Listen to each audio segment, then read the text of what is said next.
Polda Sumsel buka suara. Fakta di balik pedagang ikan berlutut depan polisi, memohon jangan ditilang.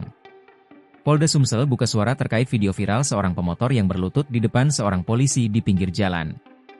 Video tersebut diposting akun TikTok Leo Coker 0 memperlihatkan, seorang pengendara sepeda motor berhenti di pinggir jalan sambil bersujud meminta maaf kepada seorang pria yang memakai celana polisi dan mengenakan jaket.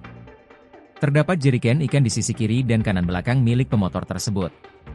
Lalu keduanya menepi di pinggir jalan dan pengendara motor itu berlutut dan meminta maaf kepada anggota polisi tersebut, namun seolah tak dihiraukan.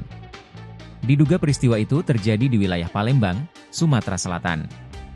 Kabid Humas Polda Sumsel Kombes Pol Sunarto mengatakan, anggota yang ada di video tersebut adalah seorang anggota Samapta Polrestabes Palembang.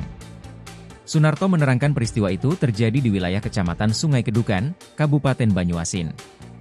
Sunarto menjelaskan, menurut keterangan anggota polisi tersebut dia dan pengendara motor sama melintas dari arah yang sama. Kemudian tiba-tiba pengendara motor itu menabrak dari belakang yang membuat anggota polisi kaget. Pengendara motor itu diminta menunjukkan surat-surat kendaraan yang ternyata tidak bisa ditunjukkan oleh penabrak. Kemudian meminta kunci motornya, ujarnya. Semula anggota bermaksud membawanya ke pos polisi terdekat untuk ditilang.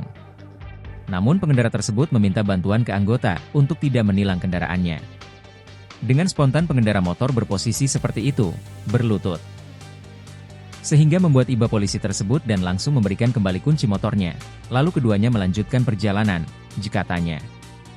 Masalah tersebut sudah selesai setelah anggota memberikan kunci sepeda motor. Anggota polisi itu pun tidak sempat menanyai nama dan alamat pemotor tersebut. Download Tribun X sekarang, menghadirkan lokal menjadi Indonesia.